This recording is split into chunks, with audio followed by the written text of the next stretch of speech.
Nous allons parler aujourd'hui sur le combat spirituel. Il est écrit dans Hébreux chapitre 12 verset 2, « Ayant les regards sur Jésus. » Mais les chrétiens de ce siècle ont plutôt le regard sur les démons. Ils font des veillées, non pour grandir dans la foi et la connaissance de la personne de Jésus-Christ, mais pour briser des liens, pour brûler les démons, invoquer le sang de Jésus et faire toutes sortes de tapages. Ils voient les démons partout et tremblent à la vue d'un cafard ou d'un rat. Vous entendez? Le sang de Jésus! Ou bien, nul et sans effet. Ils sont devenus comme des paranos, comme des personnes entourées par des zombies et prêts à tirer sur tout ce qui bouge, étant morts d'inquiétude. Ce n'est pourtant pas cela la vie d'un véritable chrétien. Un vrai disciple est un homme rempli d'assurance et non de peur. Un homme confiant et non tremblant. Le Seigneur a vaincu le diable par la croix, selon Colossiens chapitre 2, verset 15. De quoi avez-vous encore peur aujourd'hui? Il est écrit dans 1 Jean chapitre 5, verset 4. Parce que tout ce qui est né de Dieu triomphe du monde. Et la victoire qui triomphe du monde, c'est notre foi. Comprenez-vous?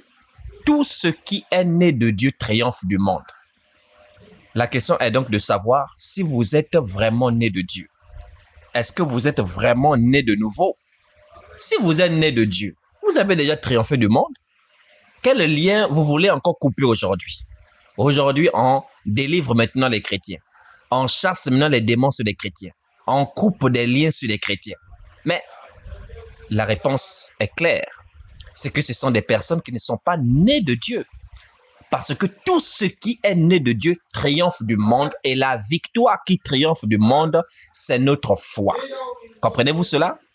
C'est nous qui, par la foi en Jésus, triomphons du monde et non l'inverse. Or, il est écrit dans Romains chapitre 10, verset 17, « La foi vient de ce qu'on entend et ce qu'on entend vient de la parole de Dieu. » Sachant que la foi vient de ce qu'on entend, si vous ne disposez pas de cette foi qui procure l'assurance, votre problème est donc lié à ce que vous entendez. Quel type de prédication avez-vous l'habitude d'entendre? Le message de la vérité et de la paix ou celui de l'erreur qui vous trouble? Est-ce que vous entendez la prédication concentrée sur Christ et sur lui seul, ou bien celle qui se concentre sur les méthodes utilisées par les sorciers?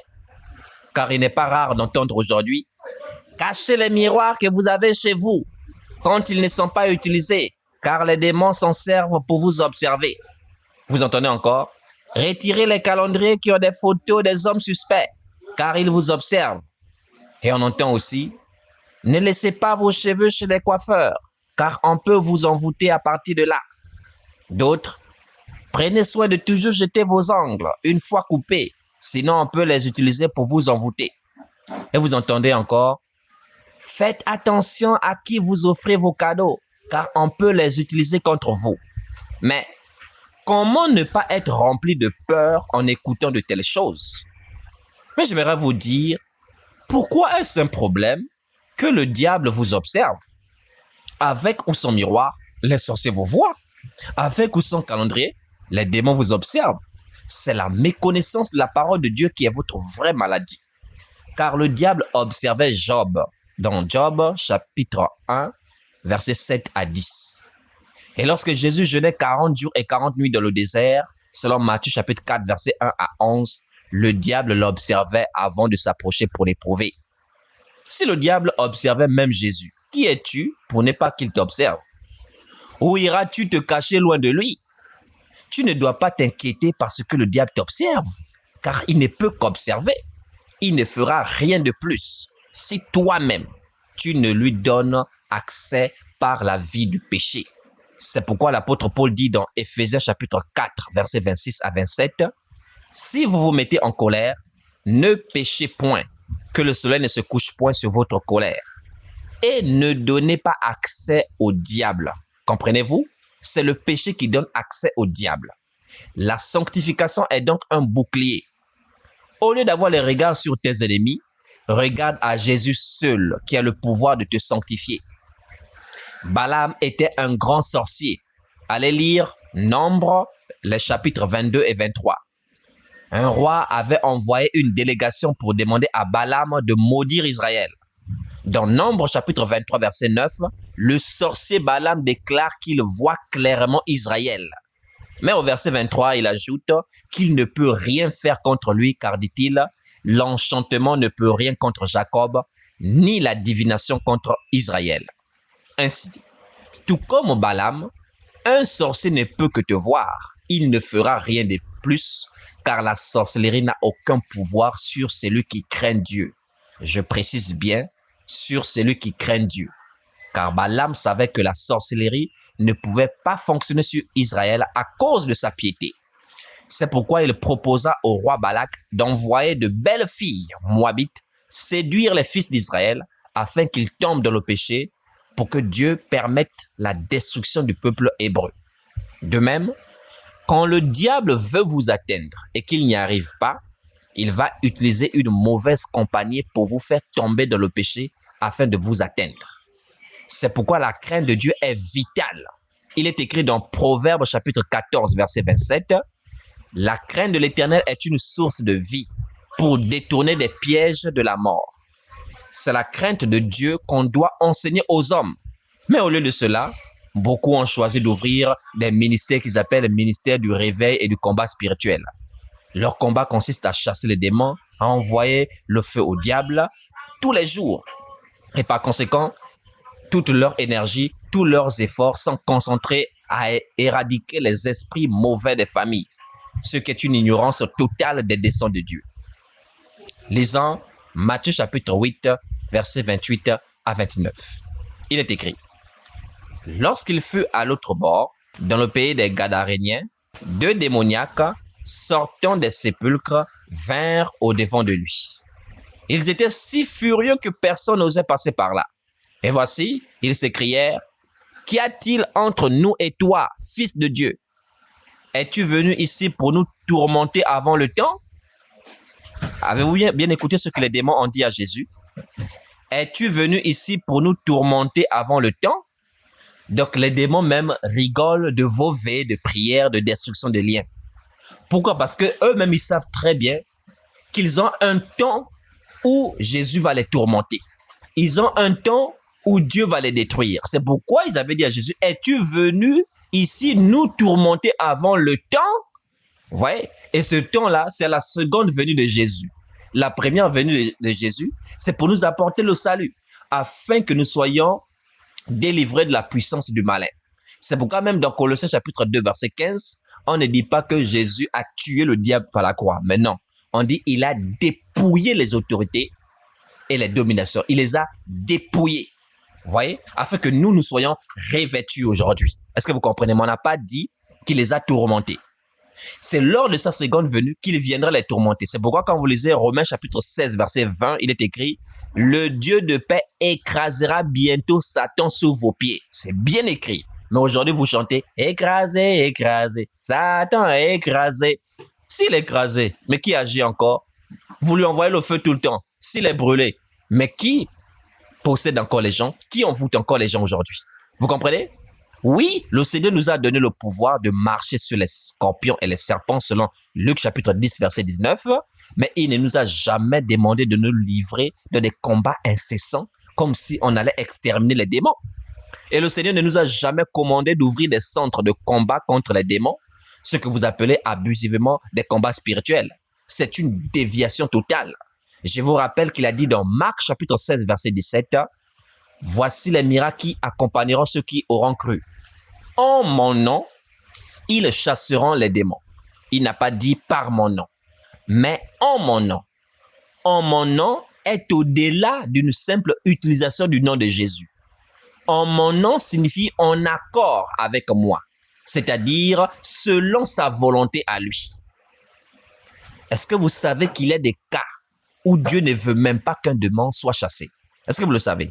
Écoutez le témoignage de l'apôtre Paul dans 2 Corinthiens chapitre 12, versets 7 à 9. Il est écrit, « Et pour que je ne sois pas enflé d'orgueil, à cause de l'excellence de ces révélations, il m'a été mis une écharde dans la chair, un ange de Satan pour me souffleter et m'empêcher de m'enorgueillir.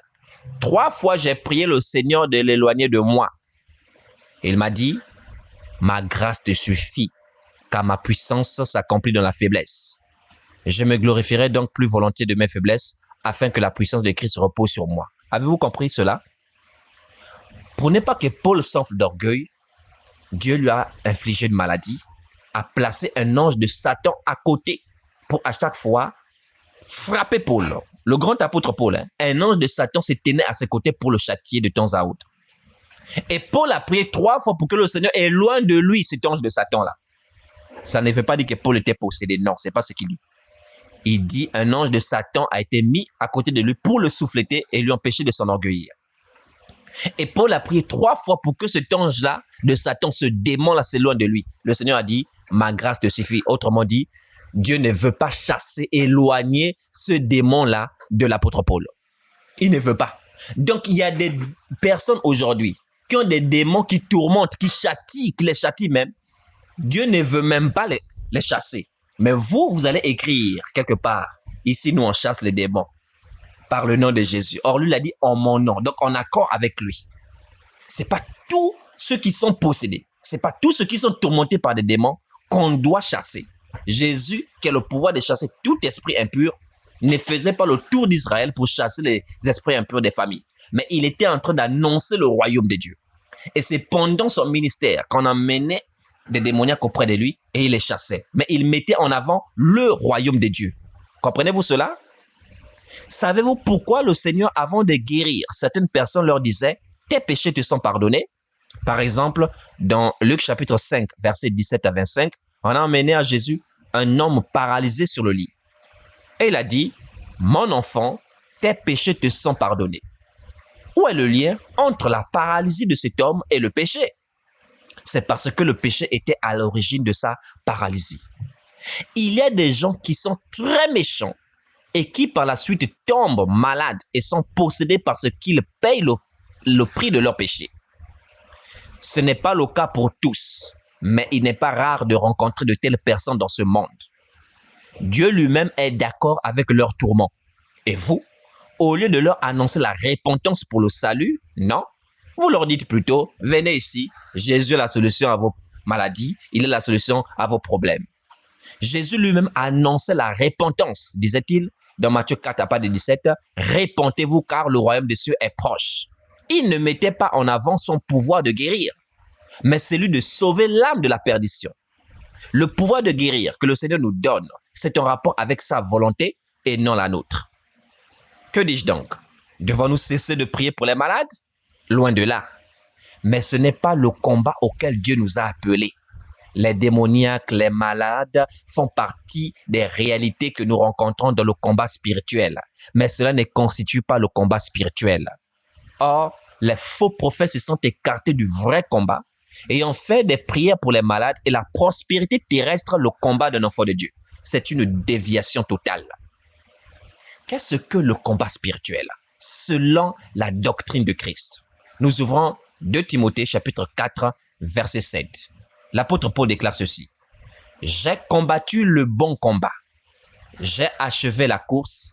J'ai gardé la foi. » Amen. Ici, Paul dit qu'il a combattu le bon combat.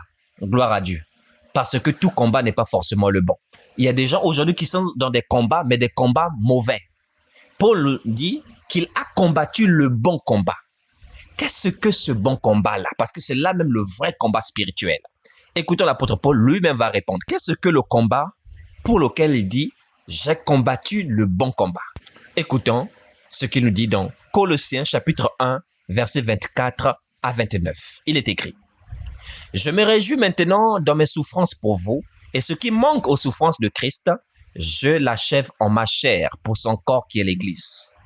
C'est d'elle que j'ai été fait ministre, selon la charge que Dieu m'a donnée auprès de vous, afin que j'annonçasse pleinement la parole de Dieu. Je reprends. Afin que j'annonçasse pleinement la parole de Dieu. Le mystère caché de tout temps et dans tous les âges, mais révélé maintenant à ses saints, à qui Dieu a voulu faire connaître quelle est la glorieuse richesse de ce mystère parmi les païens, savoir Christ en vous, l'espérance de la gloire. C'est lui que nous annonçons. Écoutez bien, verset 28, c'est lui que nous annonçons, exhortant tout homme et instruisons tout homme en toute sagesse afin de présenter à Dieu tout homme devenu parfait en Christ.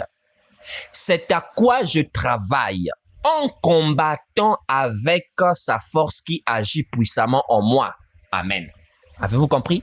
Le combat de Paul, le bon combat, consiste à annoncer l'évangile, consiste à proclamer la parole de Dieu, consiste à exhorter les hommes, consiste à instruire les hommes, afin de présenter à Dieu tout homme devenu parfait en Christ.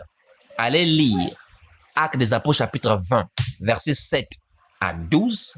Vous verrez que l'apôtre Paul a passé toute une veillée avec les disciples. Allez lire. Si cette veillée-là consistait à briser les liens, à chasser des démons imaginaires, à poursuivre les sorciers de nos familles qui nous poursuivent. Allez lire Actes des Apôtres chapitre 27 à 12. Il a passé le temps à enseigner les disciples. Il y a un disciple qui était tombé même. Et il est allé vers lui. Et il a dit son âme était encore dedans de lui. Il est remonté. Il a rompu le pain et il a poursuivi son discours jusqu'au matin.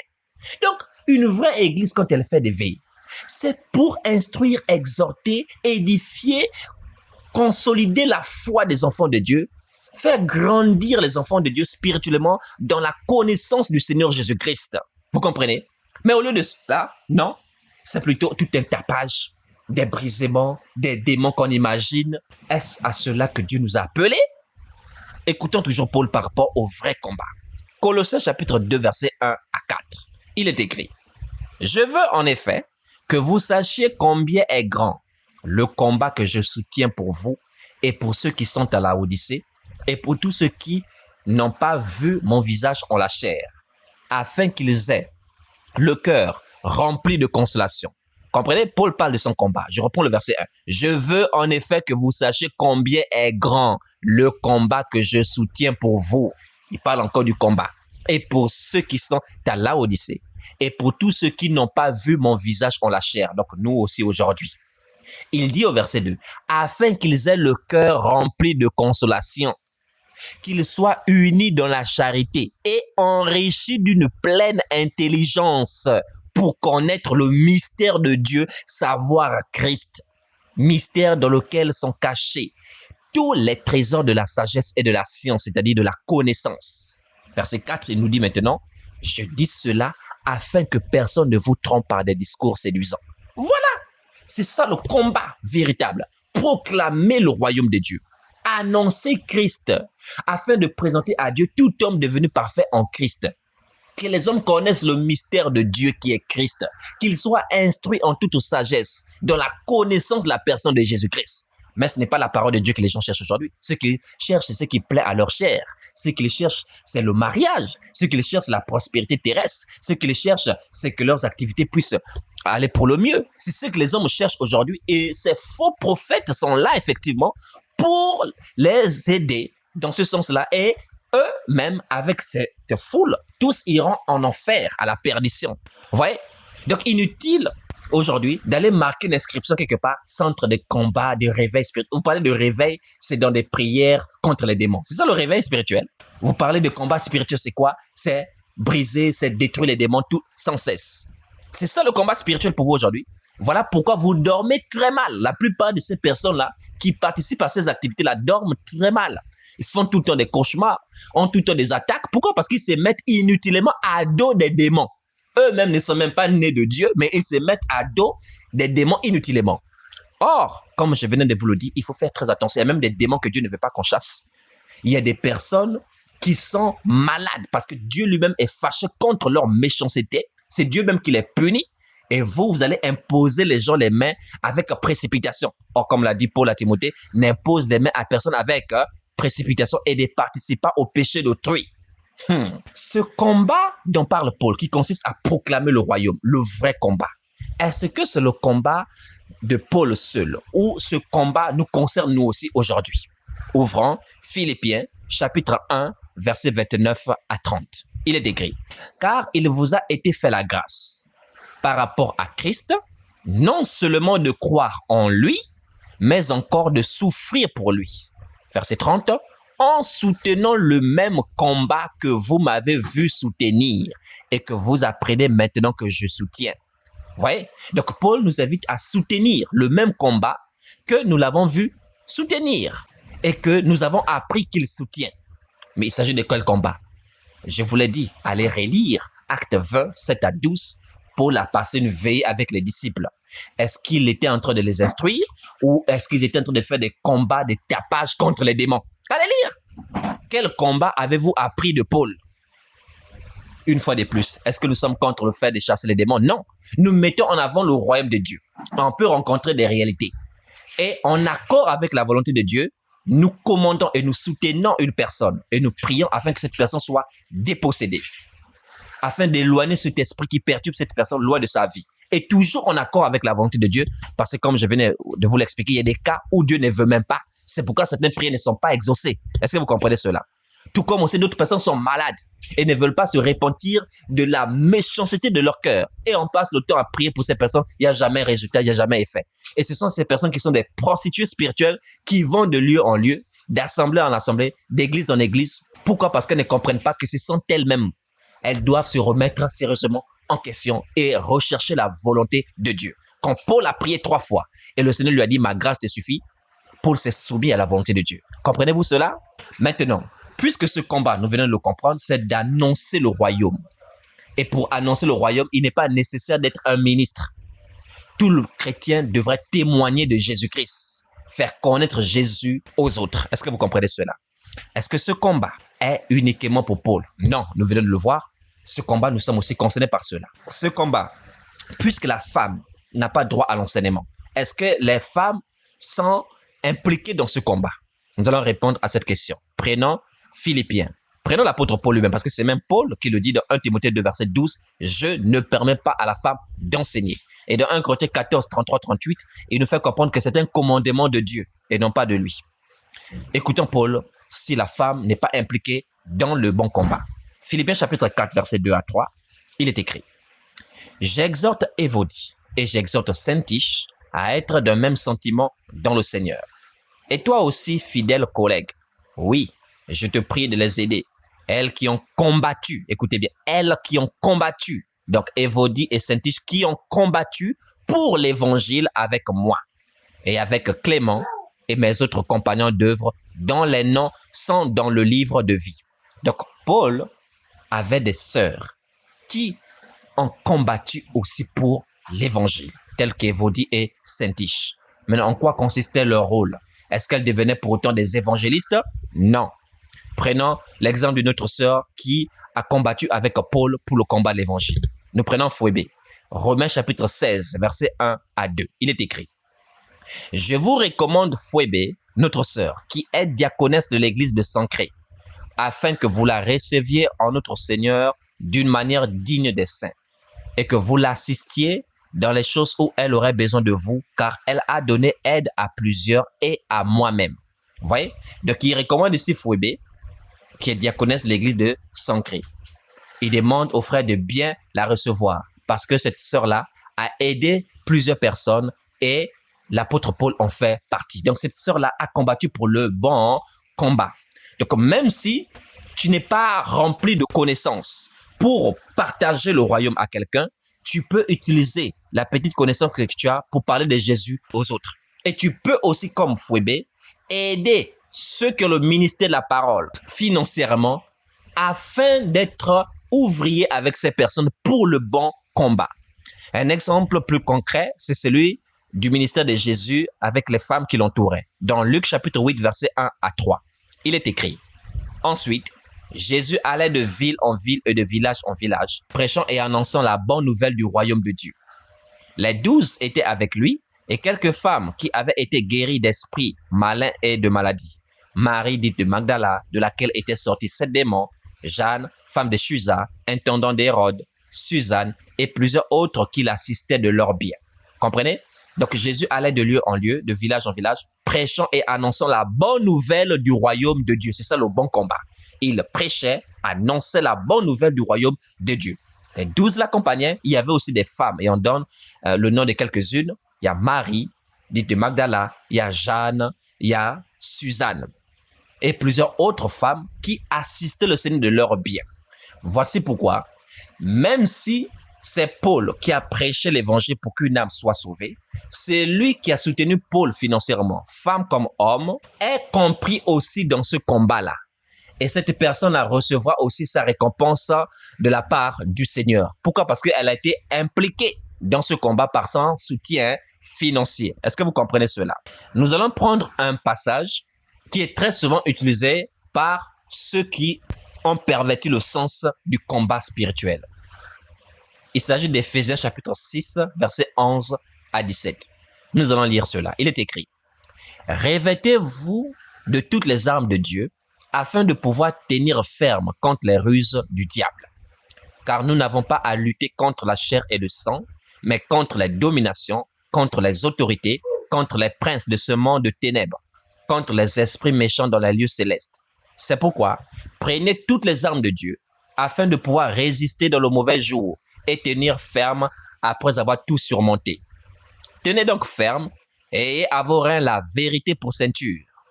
Revêtez la cuirasse de la justice, mettez pour chaussure à vos pieds le zèle que donne l'évangile de paix. Prenez par-dessus tout cela le bouclier de la foi, avec lequel vous pourrez éteindre tous les traits enflammés du malin. Prenez aussi le casque du salut et l'épée de l'esprit qui est la parole de Dieu. Amen. Ce passage est très souvent cité, mentionné par ceux qui ont perverti le sens du combat spirituel, en déformant le sens de ce texte. Ils disent bien, la Bible dit, car nous n'avons pas à lutter contre la chair et le sang, mais contre des esprits méchants. Ce sont les mêmes qui le disent, mais vous allez les voir prier contre leurs grands-pères, contre leurs oncles, contre leurs grandes-mères, etc. Finalement, êtes-vous en train de lutter contre les esprits ou contre la chair et le sang? Quand quelqu'un désire que sa mère meure, quand quelqu'un désire que son oncle meure, son enfant meure, finalement, vous êtes en train de lutter contre les esprits ou contre la chair et le sang. Vous voyez, ils sont en totale contradiction avec ce que dit même le texte. Bien. Ici, ce que dit l'apôtre Paul, c'est que nous devons nous revêtir des armes de Dieu. Pourquoi? Il dit, afin de tenir ferme contre les ruses du diable. Il n'a pas dit afin de brûler, afin de détruire, afin de lier, de délier. Ce n'est pas ce qu'il a dit. Je reprends le verset 11. Écoutez bien. Revêtez-vous de toutes les armes de Dieu afin de pouvoir tenir ferme contre les ruses du diable. Vous ne comprenez pas. Je vais vous expliquer. Pourquoi proclamer le royaume de Dieu, c'est cela le vrai combat spirituel? Mais oui, parce que le désir du diable, c'est d'entraîner le plus grand nombre à la perdition, en enfer. Est-ce que vous comprenez? Donc, quand le Seigneur vient, il accomplit le sacrifice à la croix et il le dépouille de sa puissance, donc le diable, et nous revient, nous, ses enfants aujourd'hui, pour que nous puissions proclamer la bonne nouvelle du salut, pour libérer les âmes qui sont sous l'emprise du diable, afin que ces âmes n'aillent pas à la perdition. Que ces âmes-là qui sont dans les ténèbres, qui sont dans le péché, qui sont dans l'ignorance, aient accès à la lumière qui est Christ, aient accès à la connaissance de Dieu, parce qu'il a dit, ta parole est une lampe à mes pieds, pour leur salut. Donc, en proclamant la parole de Dieu, nous sommes en train ici de livrer une bataille contre le diable. Et ça n'arrange pas le diable. Lui, il préfère que les hommes soient ignorants, ne soient pas instruits. Il préfère que les hommes soient endurcis dans leur péché, marchent dans l'aveuglement, dans les ténèbres. Ça lui convient pour les entraîner en enfer. Bon, maintenant, nous qui nous levons aujourd'hui pour proclamer le royaume, pour sauver ces âmes, nous sommes là en train de livrer un combat. C'est ça le vrai combat. Comme il est dit dans Matthieu 24, verset 14, cette bonne nouvelle sera prêchée partout dans le monde entier, alors viendra la fin. Donc la fin même de la souffrance, la fin même de la pauvreté, la fin même de tous les malheurs de la terre est conditionnée à la bonne nouvelle de Jésus-Christ qui doit être proclamée partout. Est-ce que vous comprenez? Quand ce sera proclamé partout, Jésus pourra intervenir et mettre fin au système actuel du monde, mettre fin à la souffrance. Mais ça m'amuse aujourd'hui, au lieu de proclamer la bonne nouvelle, jusqu'à ce que toutes les âmes prédestinées au salut puissent entendre la vérité, non, les gens commencent à dire aujourd'hui, arrêtez de souffrir, Le terminus, donc la fin de tes problèmes. Ils ont des pancartes, ils ont des affiches où ils écrivent, ici c'est la fin de tes problèmes, c'est le terminus, c'est la fin ici de la famine, ici c'est la fin de la pauvreté, ici c'est la fin du chômage, etc. Mais ça c'est la folie, ça c'est la fausseté, ça c'est la séduction. Est-ce que vous comprenez cela? Maintenant, le diable, effectivement, ne se laisse pas faire. Il ne va pas facilement se laisser ravir les âmes qui sont en sa possession. Voici pourquoi, quand on annonce le royaume et qu'une âme entend l'évangile, le diable fait tout pour que ce que la personne a reçu là soit détruit en elle. Est-ce que vous comprenez cela? Voici pourquoi dans Matthieu chapitre 13, à partir du verset 19 jusqu'au verset 23, le Seigneur parle de la parabole du semeur. Il dit, il y a une sémence qui tombe le long du chemin. Il dit, c'est celui qui entend la parole et qui ne la comprend pas. L'ennemi vient enlever ce qui a été semé dans son cœur. Donc, vous pouvez être en train d'annoncer la parole et vous mettez une sémence en la personne et l'ennemi peut venir enlever ce qui a été semé dans le cœur de la personne pour ne pas que la personne vienne à Christ. Est-ce que vous comprenez cela? C'est ça le combat. Voici pourquoi Paul nous invite à nous revêtir de toutes les armes de Dieu afin de tenir ferme contre les ruses du diable. Pourquoi? Parce que sa ruse, c'est d'essayer toujours de détourner les âmes, essayer toujours d'entraîner les gens dans le péché, essayer toujours d'entraîner les gens loin de la volonté de Dieu, loin de la parole de Dieu, les entraîner à la perdition. Est-ce que vous comprenez? Et voici pourquoi nous sommes exposés à toutes sortes de tentations et à toutes sortes d'épreuves. Maintenant, si quelqu'un n'est pas revêtu de toutes les armes de Dieu, il va tomber. Il va tomber. Est-ce que vous comprenez? C'est ça le but de ce passage. Ce n'est pas briser les liens, envoyer le sang, le feu par-ci, par-là. Il n'était pas question de cela. Une fois de plus, allez relire Actes 20, 7 à 12, Paul avec les disciples.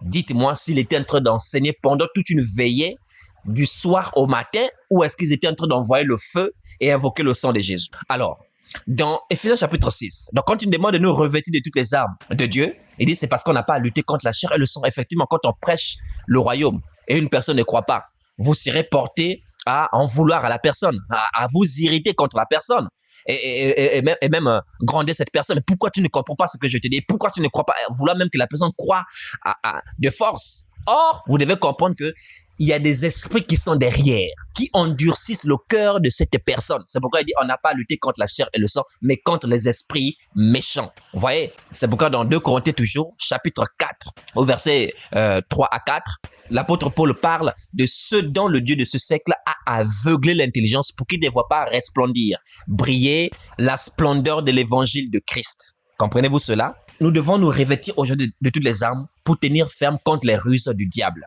Et dans ces armes spirituelles, si vous méditez attentivement les armes spirituelles en question, vous verrez que tout se réfère à Christ. La première arme qu'il mentionne, c'est la vérité. Ensuite, la justice. Puis le zèle, la foi. Après la foi, le salut. Et enfin, la parole de Dieu. Alors, qui est la vérité? Il dit, tenez donc ferme et avouez la vérité pour ceinture. La vérité, c'est Jésus. Dans Jean chapitre 14, verset 6, il dit, je suis le chemin, la vérité et la vie. Vous voyez? Donc, ces armes-là se réfèrent à Jésus-Christ. Ensuite, il dit, revêtez la cuirasse de la justice. 1 Corinthiens chapitre 1, verset 30 dit, Christ est notre justice. Oui, il a été fait pour nous justice. Après, il dit, mettez pour chaussure à vos pieds le zèle que donne l'évangile de paix. Dans la prophétie, Jésus est appelé le zèle de l'Éternel. C'est écrit dans Ésaïe chapitre 9, verset 6 et Ésaïe chapitre 37, verset 32. Et après, on nous parle du bouclier de la foi. Dans Hébreux chapitre 12, verset 2, Jésus est le chef de la foi. Ensuite, on nous parle du casque du salut. Allez lire Luc chapitre 2, verset 26 à 31. On parle de Siméon qui a tenu Jésus dans ses mains et qui a dit, maintenant mes yeux ont vu ton salut. Donc Jésus est le salut. Après, on nous parle de l'épée de l'esprit qui est la parole de Dieu. Jésus est la parole de Dieu. Apocalypse chapitre 19, verset 13. Vous voyez? Donc toutes ces armes-là se réfèrent à Christ. Maintenant, expliquons. Tenez donc ferme et avouez la vérité pour ceinture. Un enfant de Dieu véritable est revêtu du Saint-Esprit qui est l'esprit de la vérité, selon Jean chapitre 16, verset 13. Le Saint-Esprit qui nous conduit dans toute la vérité.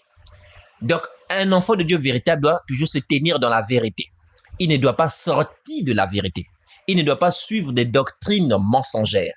Il doit toujours garder la vérité et il doit être vrai dans sa relation avec Christ. Comprenez cela? Après, on nous parle de revêtir la cuirasse de la justice. Donc, un enfant de Dieu est justifié par le sang de Christ et il est appelé à pratiquer ce qui est juste, selon Apocalypse chapitre 22, verset 11, qui déclare que le juste pratique encore la justice. Donc, dans notre manière de vivre, voici pourquoi nous demandons aux enfants de Dieu de s'éloigner de l'impureté, de l'injustice, de la médisance, des moqueries et de toutes sortes de choses qui déshonorent le nom de Dieu. Un enfant de Dieu doit pratiquer ce qui est juste. La charité ne se réjouit point de l'injustice, nous dit Paul dans 1 Corinthiens chapitre 13. Mais la charité se réjouit de la justice et de la vérité. Après la vérité et la justice, on nous parle ensuite d'avoir pour chaussure le zèle que donne l'évangile de paix. Normalement, ça veut dire le zèle d'annoncer l'évangile. Un enfant de Dieu doit avoir du zèle dans le service de Dieu. Il doit faire les choses de Dieu avec zèle, avec empressement. Il doit être zélé pour se rendre au culte. Il doit être zélé pour parler du Seigneur. Il ne doit pas être animé d'un esprit de honte ou de timidité comme s'il avait honte de son Seigneur. Il ne doit pas être paresseux spirituellement.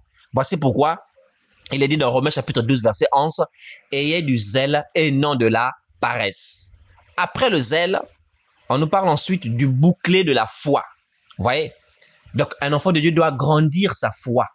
Un enfant de Dieu doit aspirer toujours à avoir une foi plus solide, quelles que soient les perturbations de l'ennemi, quelles que soient les tentations, quelles que soient les épreuves, quelles que soient les difficultés. Un enfant de Dieu doit demeurer fidèle, ferme au Seigneur. Et ces épreuves-là sont là pour qu'il puisse grandir sa foi. Donc la foi est notre bouclier. C'est une arme spirituelle. Et grâce à la foi, lorsqu'elle est solide, on ne sera pas emporté par la séduction du diable. Après la foi, on nous parle maintenant du casque du salut. Aujourd'hui, il n'est pas rare de rencontrer des personnes qui disent être en Christ. Lorsque vous leur demandez, est-ce que vous êtes sauvés? Elles vont vous répondre, c'est Dieu seul qui sait. Elles n'ont même pas la garantie, elles n'ont même pas la certitude, elles n'ont même pas l'assurance de leur salut. Comprenez cela? Or, un enfant de Dieu a pour casque le salut. Le casque se situe au niveau de la tête. Donc, on fait référence ici à la pensée. Il a la pensée du salut en lui. Il sait qu'il est sauvé. Et non pas peut-être c'est Dieu seul qui sait. Non, il a l'assurance du salut en lui. Et c'est cette assurance qui fait peur au diable. Même quand il arriverait qu'il succombe, il se répand devant son Dieu, mais il n'a pas en lui ce sentiment perpétuel où il est rangé par une culpabilité qui n'en finit jamais, comme s'il pouvait à tout moment perdre son salut.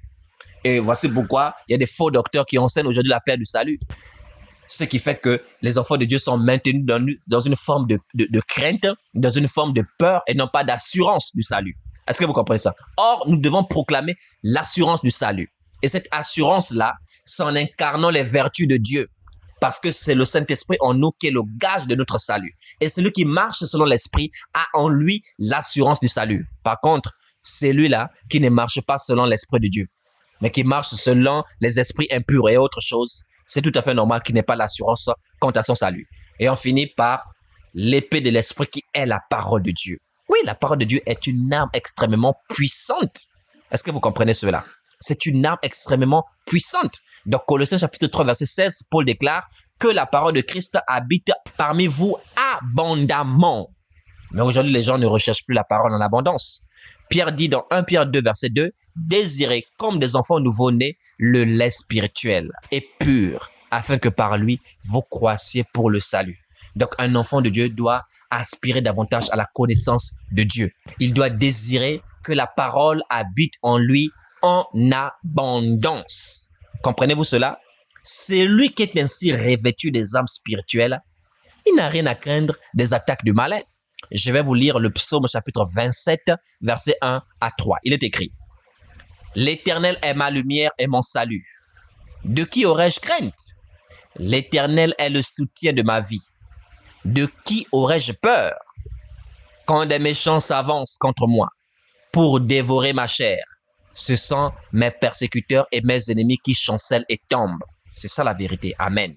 Verset 3. « Si une armée se campait contre moi, mon cœur n'aurait aucune crainte. Est-ce que vous comprenez cela? Si une armée se campait contre moi, mon cœur n'aurait aucune crainte. Si une guerre s'élevait contre moi, je serais malgré cela plein de confiance. Alléluia. C'est ainsi qu'un enfant de Dieu doit marcher. Même s'il y a des démons qui t'épient, qui t'observent, même s'il y a des complots qui se font de le secret contre toi, tu ne dois pas être sous pression, dans un stress perpétuel, tout le temps sur tes gardes, méfiant. Tu peux plus donner des cadeaux à n'importe qui. Tu dois faire attention à ce que tu manges, à ce que tu bois. Tu dois faire attention. Tu dois dormir un œil fermé, un autre ouvert. Non, un enfant de Dieu doit marcher avec une pleine confiance. Et cette pleine confiance, écoutez bien, je ne sais pas si vous avez compris la force de ce psaume. Cette ferme confiance, ce n'est pas parce que l'ennemi ne complote rien contre nous. Cette ferme confiance, ce n'est pas parce que l'ennemi ne nous observe pas. Hein. Cette ferme confiance, ce n'est pas parce que l'ennemi ne planifie pas des mauvais desseins contre nous. Hein. Non. Mais malgré ce que l'ennemi planifie, nous sommes toujours pleins de confiance. Je vais reprendre le verset 3 du psaume 27. Il est écrit, « Si une armée se campait contre moi, mon cœur n'aurait aucune crainte. Si une guerre s'élevait contre moi, je serai malgré cela plein de confiance. Alléluia. C'est pourquoi nous vous le disons. Un enfant de Dieu qui est instruit, un enfant de Dieu qui est revêtu des âmes spirituelles, il n'a pas à vivre sous pression, à mener une vie de stress, d'inquiétude quand il reçoit même un étranger qui revient du village dans sa maison. Il dort un œil fermé, un autre ouvert parce qu'on ne sait jamais à tout moment. Il y a la sorcellerie qui peut se manifester. Non, il rend grâce à Dieu, il prie. Il recommande sa maison parce que tout est sanctifié par la parole de Dieu et par la prière. Il recommande ses enfants, il recommande sa famille, il recommande tout ce qu'il touche entre les mains de Dieu avec une ferme assurance et confiance en son Dieu. Et même s'il y a des complots qui se font, même s'il y a des desseins, des projets iniques contre cette personne, la personne ne doit pas commencer à se les représenter et vivre dans une panique perpétuelle. Or, ce qui se fait aujourd'hui avec ces soi-disant centres de combat spirituel-là, c'est de maintenir les gens dans une forme de paranoïa. J'ai une clé simplement à vous donner avec tout ce que nous venons de dire. Nous allons finir par là. C'est Jacques chapitre 4 verset 7. Il est écrit, « Soumettez-vous donc à Dieu, résistez au diable et il fuira loin de vous. » On se soumet à Dieu lorsqu'on obéit à sa parole. On résiste au diable lorsqu'on résiste au péché. Est-ce que vous comprenez cela? Celui qui se soumet à la parole de Dieu, qui résiste au péché, le diable fuira loin de vous. Voilà pourquoi Balak, qui va chercher Balaam pour dire « Maudis-moi Israël ». Pourtant, Balaam était réputé comme étant un très grand sorcier qui ne manquait jamais dans sa sorcellerie. Il n'avait jamais raté. Mais ce jour-là, il a raté. Pourquoi? Parce qu'il avait en face de lui un peuple dont Dieu était le bouclier. Il ne pouvait qu'observer. Malgré la guerre qu'il voulait mener, malgré les enchantements, ça n'avait pas de fait et Dieu a changé la malédiction en bénédiction. J'aimerais te dire, mon frère, si vraiment tu es né de Dieu, ma sœur, si vraiment tu es né de Dieu, soumets-toi simplement à Dieu. Résiste au péché. Dors paisiblement, tranquillement avec ta famille. Dieu gère le reste. Dieu lui-même, c'est lui qui vient intervenir, qui dit à Balaam, tu ne peux pas maudire ce peuple. C'est Dieu qui combat pour toi. Donc, finis ces veillées qui n'en finissent jamais, où vous brisez des liens, où chaque année vous traversez vers une nouvelle année et à vous déclarer des prospérités, vous déclarez des bénédictions qui n'ont presque jamais lieu parce que vous vous êtes détourné du vrai combat. Le vrai combat, c'est celui que Christ a mené pour nous à la croix. Et c'est ce que nous devons annoncer aux hommes aujourd'hui pour qu'ils aient la vie. Pendant qu'on proclame ce combat, on peut rencontrer des malades, nous devons prier pour eux. On peut rencontrer des païens possédés par un démon en accord avec la volonté de Dieu. Nous pouvons prier pour eux et chasser ces démons. Mais ça ne devient pas le combat. Quand nous nous retrouvons, c'est pour que les enfants de Dieu soient instruits, soient édifiés dans la voie de Dieu, pour qu'ils connaissent le mystère de Dieu, qui est Christ, mystère de lequel sont cachés tous les trésors de la sagesse et de la science. Et c'est ce pourquoi je travaille, ainsi que ceux qui ont été appelés à annoncer la parole de la vérité. Et vous qui contribuez à partager ces enseignements et qui nous soutenez aussi en fonction de votre prospérité, vous participez également à ce combat. Que Dieu vous bénisse abondamment. Et on se dit à très bientôt. Soyez abondamment bénis au nom de Jésus-Christ. Amen. Apôtre Ribo, numéro WhatsApp, plus 241 74 30 10 67, fondementapostolique@gmail.com.